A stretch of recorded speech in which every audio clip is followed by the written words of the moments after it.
I'm standing on the banks of Ramsey Sound.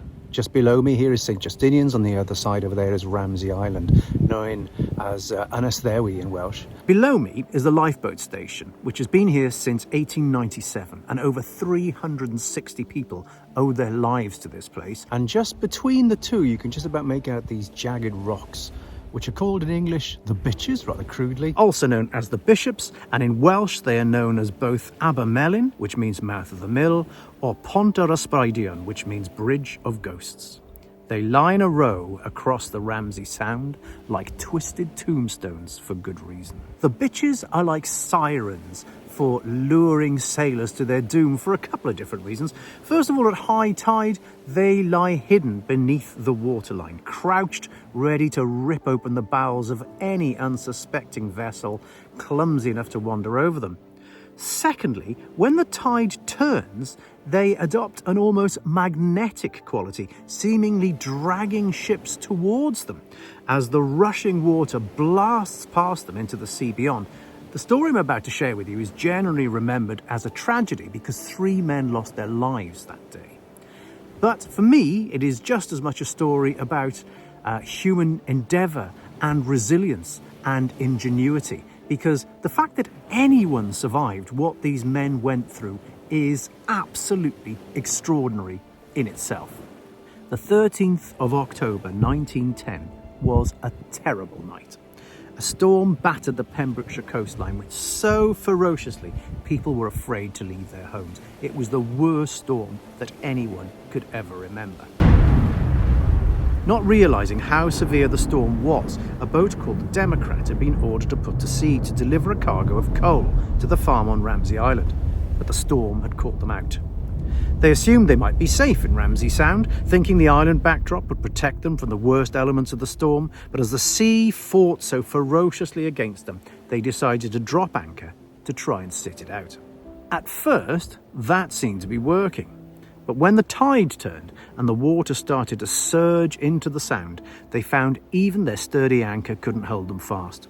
They were being slowly and inevitably dragged towards the Bridge of Ghosts. Fearing that the ship would be smashed on the rocks, they launched a distress flare. It was seen on the mainland, and the St Justinian Lifeboat, called the Gem, was launched.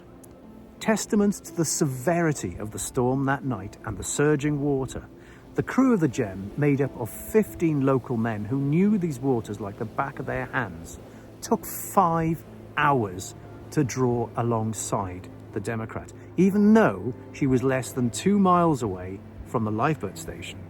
They managed to get the 3-man crew of the Democrat safely onto Ramsey Island before the Democrat herself was inevitably smashed to smithereens on the rocks. The crew of the Gem then had to make a choice, either to try and sit out the storm on Ramsey or to try and brave the crossing back to St Justinian's. They opted for the latter, a decision each of them would rue to the end of their lives, and for some that would be sooner than for others. The lifeboat was powered by sail and oar, but no matter how hard they rowed or no matter where they positioned their sail, they just could not get past the Bridge of Ghosts.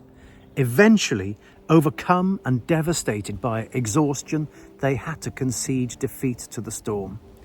Their ship, the Gem, was skewered on top of one of the Bitches, and as it splintered and smashed open the hull, the men scrambled onto the protruding spikes of the rock, gripping its slippery, cold, wet face for all their lives, while the storm surged, the turning tide, and the howling and raging storm battered them. Their plight seemed hopeless. It was now nighttime.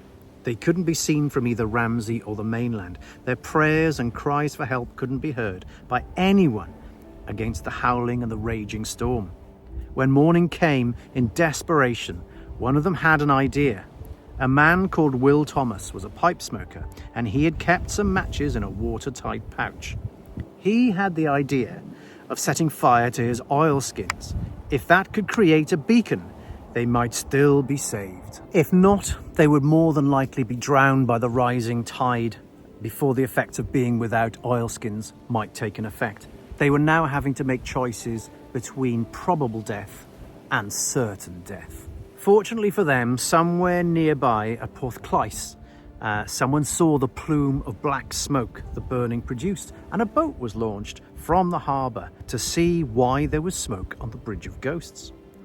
3 men from the crew of the Gem drowned that night, but against all odds, 12 of them managed to stay clinging onto these rocks by their fingertips during the worst storm in living memory. By the time they were rescued, they had been out there for 12 hours. All 3 men who had crewed the Democrat and 12 of the 15 men who'd crewed the Gem were all saved and returned safely to shore. But the fate of the 3 who were lost is forever etched onto the memories of the people of the St Davids Peninsula. And every year on the 13th of October, a wreath is laid to float on the Bridge of Ghosts in memory of those who were lost.